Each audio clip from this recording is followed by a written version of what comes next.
Welcome to First. I'm Mark Eichman along with Michelle Polston. Shirley Min is off this week. Victory Village is a place where homeless veterans never have to feel like they don't have somewhere to live. A progress report is just ahead. Also ahead, funding issues for Delaware schools. We'll talk to one district leader about the challenges. And more from our Removing Fences conversation as part of our Courageous Conversation series. Plus, we have a beach experience that will get you in the mood for a long Memorial Day weekend. First, your public media news magazine starts now.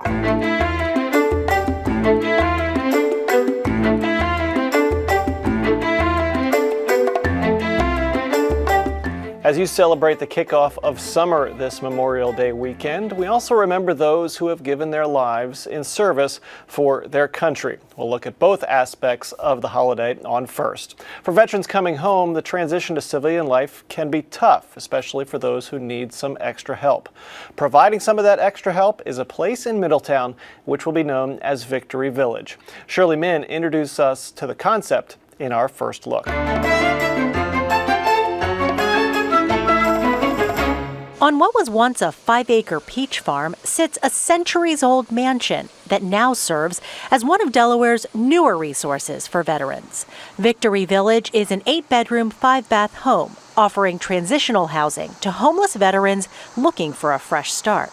We're creating an environment here that supports people being motivated. Nick Colazzo is running things. He's the executive director of the National Veterans Assistance Coalition, the nonprofit behind Victory Village.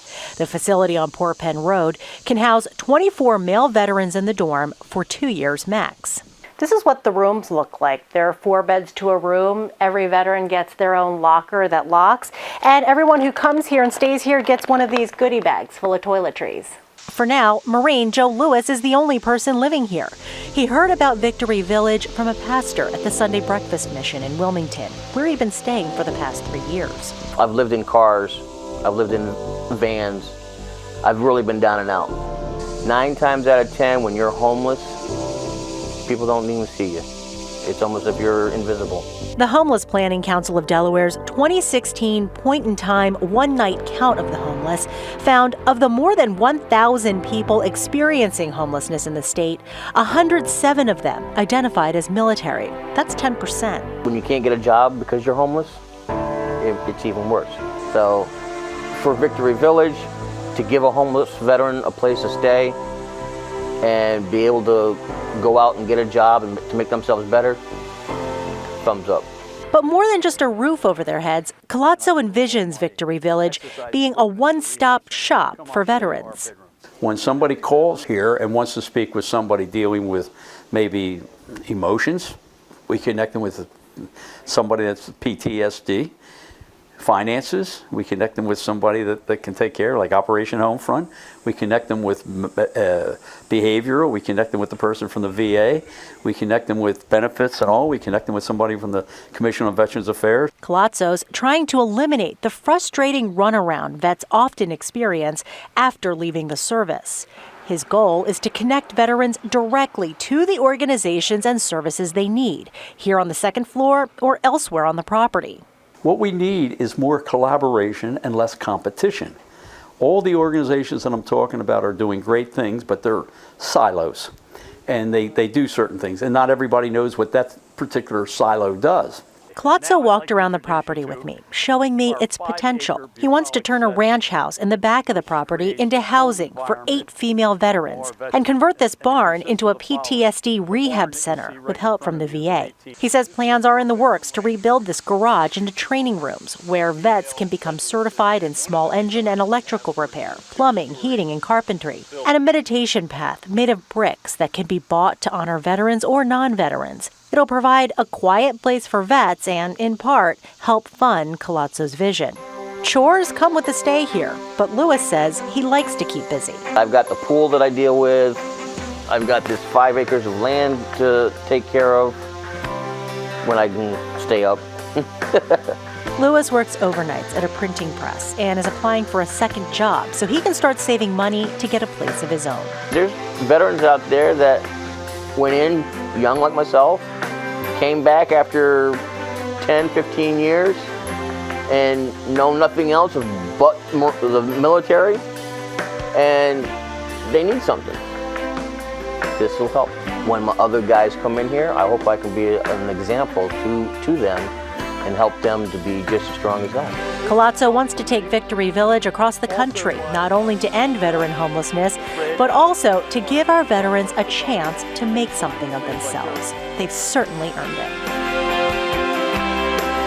More veterans are living in Victory Village now. Last we heard from Nick Colazzo, there were 8 vets there. Some state money, grants, and donations have helped fund Victory Village, with a lot of that money going to help get the home up to code. Governor Carney's proposed budget cuts for education, to the tune of $37 million, are a topic of grave concern in Delaware K-12 circles. Here with us today to discuss the issue is Matt Burrows, Superintendent of Appoquinimink School District. Matt is also President of the Delaware Chief School Officers Association. It's good to have you, Matt. Thank you for having me. I appreciate it. Well, you've said the 37 million cuts and implementing them would be a seemingly Herculean task for educators in Delaware. Please explain that remark. So we're in the people business. About 75 to 85% of our costs is people. So when you start cutting money out of the education budget, you're cutting people. These are people that are in classrooms that are educating students and are involved in programs that are educating students. So when you start cutting those things, you're cutting things away that you believe in that are best for kids. And that's where when I say a Herculean task, that's what I meant by that. So I believe Appoquinimik's share of that $37 million is $3.1 million. What is Appoquinimink doing? So since by law we have to notify teachers by May 15th if we're going to eliminate a program, we had to make some tough decisions out of the gate. And these were worst case scenario decisions that we had to make because we're not sure what's going to happen legislatively. So we had to give RIF notice, reduction in force notices to reading specialists, to our Spanish teachers, and to some other programs within the district. Things that we strongly believe in are important for kids, but we had to make some difficult decisions. Now, what are other districts doing? Similar moves, attrition? How are they handling it? I think you hit the gamut. Some are doing RIFs as well. Some are going to go and take a risk and look at if they can absorb some of these costs as they go forward. Some are also as well going to just do it through attrition as they grow, or as they know that they're going to have retirements and things like that. They're just not going to fill those positions, which in turn means that you're going to have larger class sizes in the fall. Right. Now, the legislature will pass a budget by June 30th no matter what. Is there any chance in your mind that they'll spare education? You know, and keep in mind that education is 1/3 of the entire state budget, and the state, I think, spends $140 million a year, you know, on education. So is there any chance in your mind? I mean, there is a chance, but I think that's a risky chance because this is a long-term issue. It's been an issue for a while. We have to look for some long-term solutions. We need some sustainable funding in education as we go forward. No one wants to know every year from year that your budget's going to be up and down, up and down. We need it to be sustainable so we can continue to do what's best for kids. So I think we need to look for long-term solutions and not short-term answers. Now, one of the solutions the governor has proposed is districts implementing a match tax, which you would have to do without referendum, and school boards would have to pass that. Talk about your philosophy on that. I think as you look at this and you look at the situation, we go out to referendum, it's a vote of the community. As you look at the match tax, school boards are going to get the vote on that. It's going to change the whole how education is run in Delaware, because now you're going to have school boards become more political positions than they are for people running to do what's best for kids at that point, because you're going to bring a tax in. They weren't elected for, say, to raise taxes. They were elected to look at policy and do what's best for kids within those systems. So it becomes a struggle in that aspect. And you know, I've heard the term taxation without representation. We don't ever want to get into that mindset as we go forward. So is this a big game of chicken to see who will blink first, the governor, the school boards, the legislature? I really hope it's not, because you have kids involved, and I don't think you put kids in that situation. I think this is adult situation, adult issues. I would hope that that's not the case, that we're truly looking for solutions and long-term solutions as we go forward, so we don't have kids in this situation as we go into future years. Now, what do you say to people that say there's too much bloat in school districts, and especially at the administrative level, that, you know, we don't need a school turnaround director, we don't need 3 assistant principals in a school? But what do you say to people like that believe that? I think when you look at the way the Delaware state system's set up, where you have units and you earn these units, all the districts run within that unit system and what's needed and what people feel is important to run a school. If you have 3 assistant principals, that usually means that you have 12 to 1,400 kids in a high school or into a school. That's a lot of students to manage, and that on top of that, you probably have over 100 staff members that are teaching these kids or involved with these kids. So there's things in place in order to manage the system and to do what's best for kids, and it's been a process and a system that's been in place for numerous years and been tweaked as we've gone forward, but it's proven to be beneficial for kids. Thank you, Matt, for joining us on First. It's been a pleasure. See WHYY's education coverage at newsworks.org/Delaware. Coming up on First, more from our WHYY Conversations on Race. We'll show you an extended portion of the program and a few summer ideas to think about this weekend. First experience this week proves that you're never too old to try new things. Lewis artist Nina Mickelson worked in business all her life. While recovering from surgery, she decided to use her free time to explore her artistic side, and she hasn't looked back. Let's head to Lewis.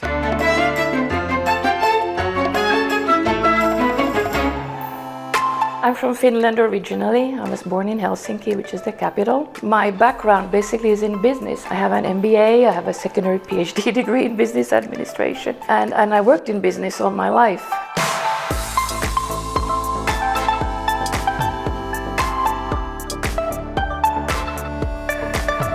I got started in art pretty late in life. I was way over 50.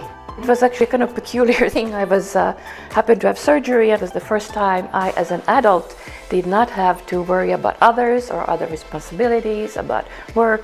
It suddenly gave space in my head to maybe be more sensitive to things about what I was interested in. And that led me to go more in depth into art.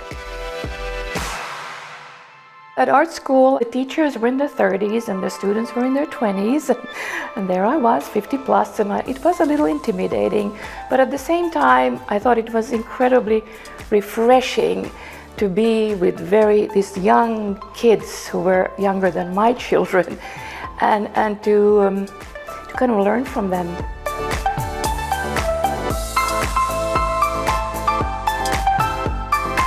I'm a silk screening artist, but it doesn't describe everything I do. I use silk screening in a very non-traditional manner. I'm using epoxy resin. I embed paint and silk screening inside epoxy, often 3, 4, even 5 layers of epoxy, which gives depth and dimension to the pieces.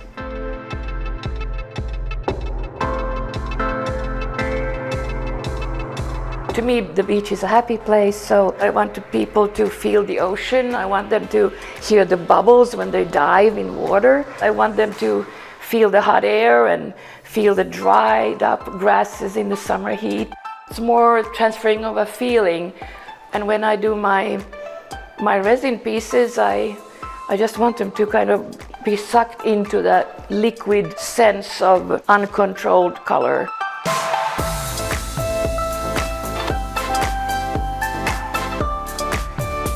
I find that the journey has been absolutely fascinating, and it has taught me things about myself that I had no idea about.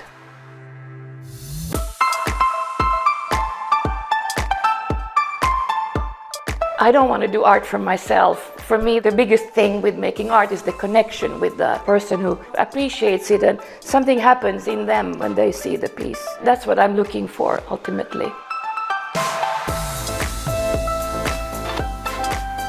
Sometimes people come into and see my art and say, "Oh, you know, I don't know how to do any of this." And I feel sad when I hear that, because I believe that every person has some of that in them, and it's just about giving the time. Everybody has that. You just need to open the faucet, and then you see what size of floodgate will open. That's what happened to me.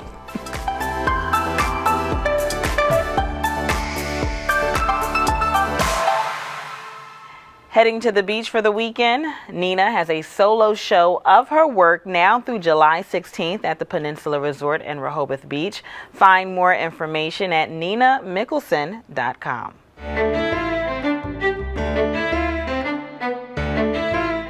Talk of Lewis and Rehoboth gives us thoughts about summer, and of course we know that tourism is a big part of the Delaware economy, and with this weekend being the unofficial kickoff to summer, that's a great time to bring in Ken Grant of AAA Mid-Atlantic as our first person. Ken, welcome. Thank you very much, Mark. So as folks are watching first throughout this Memorial Day weekend, AAA obviously expecting some pretty big numbers on the roads. What does travel look like for this weekend? We're looking at an increase over last year of about 2.6%. What that means is 97,000 drivers on the road. Overall travelers, and we define travelers as anyone who is planning on going more than 50 miles on a trip. We're looking at over 100,000. That's including, of course, road, rail, air, boat, however you want to travel to your destination.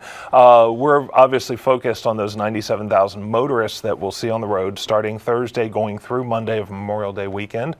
And there's been an interesting phenomenon over the years as Memorial Day seems to have expanded a little bit. As I said, we started on Thursday this year. A lot of travelers are just taking that extra time off Thursday and traveling. So we're not sure exactly when the best time might be to get out of town. But regardless, we do advise people, make sure your car is prepped. Have an emergency kit pack just in case. Plenty of games, some extra food for passengers and everything. Pack your patience just in case. There's nothing worse than getting stuck in that traffic jam and just feeling frustrated. You want to have things ready just to make it a nice, calm, smooth travel for you. And I guess that's why it's hard to predict when the worst of it's going to be, because folks are trying to avoid the worst of it, so right. That's always changing. So you could see a bunch of people taking off Thursday night thinking, okay, I'm going to beat the Friday rush, and then that turns into the rush, the big rush. Right. Yeah. You mentioned making sure you have your car ready, and I think a lot of folks have the mindset of winter travel. I got to have make sure I have all the things set up for my car for winter travel. Correct. But summer is really just the same, different aspect. Summer, you want to make sure that all your fluid levels are up, especially your radiator and cooling system. Just make sure your levels are topped off. Windshield wipers, you never know when you're going to get rain, debris, whatever you have to deal with for something like that. But again, pack your patience. And also be aware in the summertime, do not ever leave kids or pets in a car unattended. It's a recipe for disaster.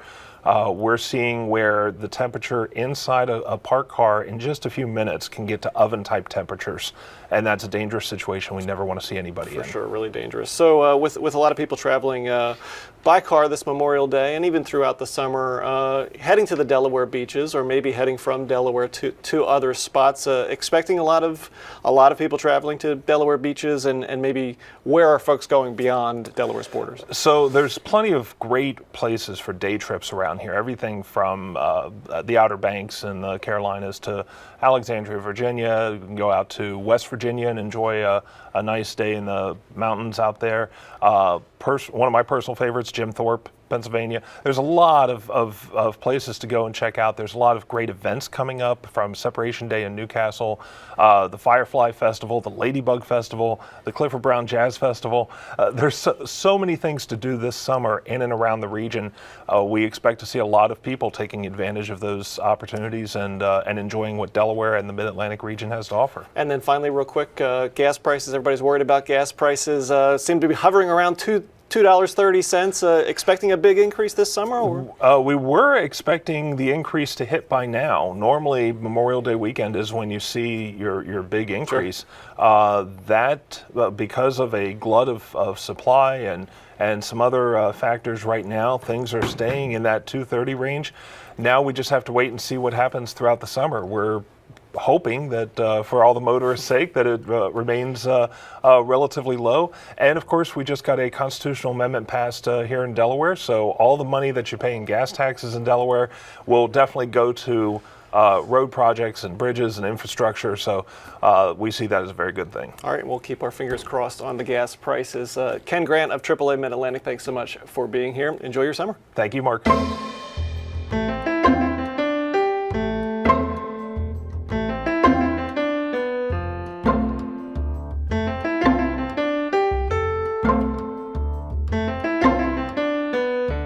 Recently, WHYY, along with community partners, the Christina Cultural Arts Center and the Metropolitan Wilmington Urban League brought local leaders together for a courageous conversation about race, removing fences between black and white communities.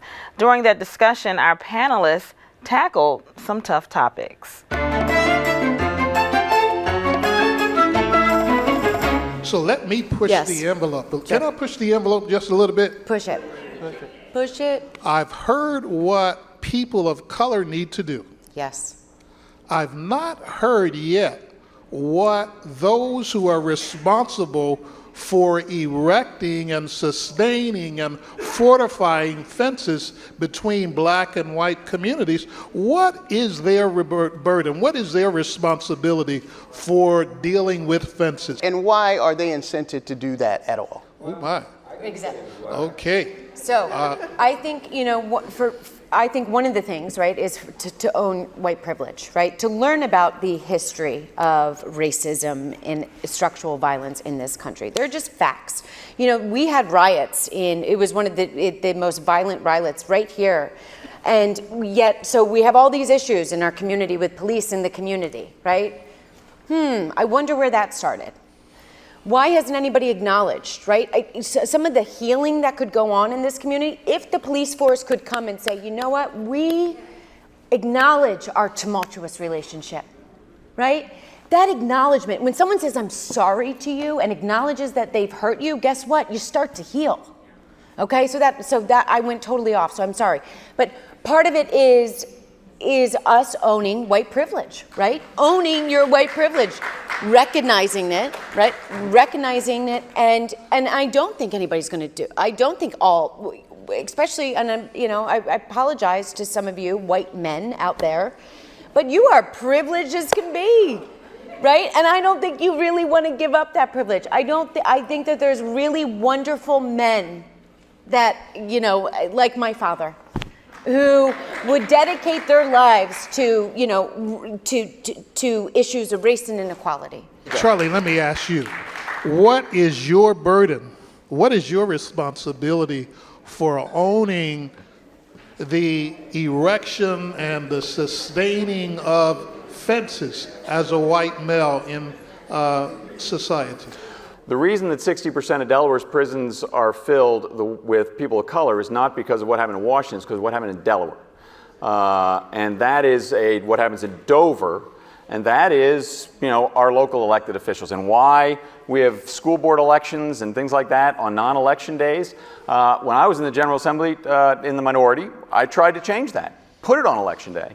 And the power did not want it on election day so they could control who were on the school boards and what the spending level was. So, that, again, so getting to your question, Pastor, I've actually worked very hard for a long, long time to participate in the community and help the community. Starting schools, participating in nonprofits, getting elected and serving in the General Assembly and passing what at the time was a bill that eliminated minimum mandatory drug sentences in the state of Delaware.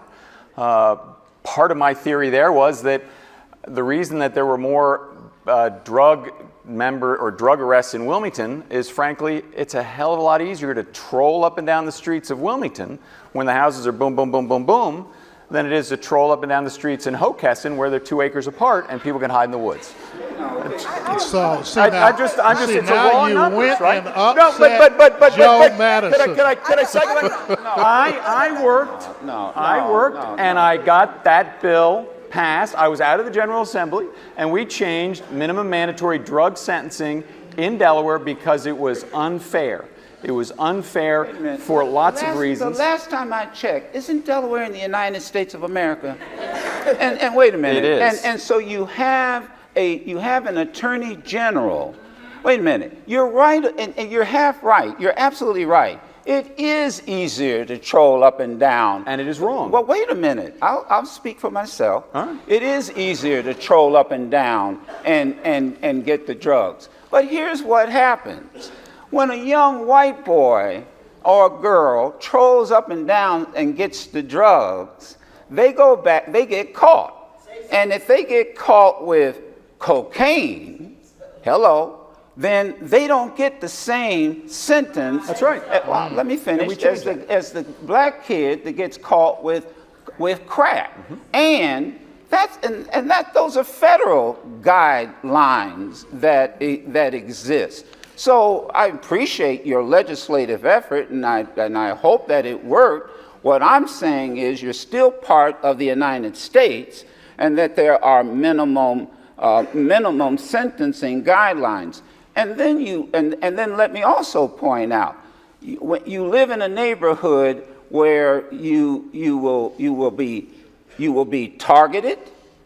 It's easier to arrest because there's least resistance. So I can arrest the young black guy because I know he's not going to be able to afford attorney where Biden lives, and that type of thing. So let us be totally honest about this. But I go back to this. Here's what I think sometimes happens, Doctor. Sometimes conservatives think it's all personal responsibility. And on the other side, sometimes progressives think it's all public policy. When in reality, it's a combination of both. The only thing I'd add is Charlie's right about one thing. It's a blue state. I've been you're right. And I've been fighting for the last 2.5 years on education in this blue state. Right. That in fact has 50% of all Delaware children, not Wilmington children, classified as low income, and have gotten nowhere with the blue House of Representatives and the blue Senate. And those suckers need to go. With the blue governors, right? Yeah, no. And as it relates to one thing. You're absolutely right. As it relates to one thing, additional funding that does not exist today for schools with high populations of children in poverty. Lots of schools in Delaware, not just Wilmington. Right. Schools with high concentrations of English language learners, the fastest growing population of students in Delaware, and basic education, kindergarten through the 3rd grade, where there is a gap. Several fences were identified throughout the program. The event was the first of many conversations designed to spark more action from residents. You'll see more in an upcoming special. And we are ending the show this week with comings and goings. World Cafe Live has now left the Queen. We'll show you some concert footage from the final concert next week. Coming is the U Dairy Creamery in Wilmington. The creamery opened its doors on Market Street this week, and as you can see, lots of folks lined up to celebrate the grand opening with, what else? Some free ice cream. And it was very delicious. That's our program for this week. We thank you so much for watching. For Chris Barish, Mark Eichman, and Shirley Min, who returns next week, I'm Nichelle Poston. Have a great week.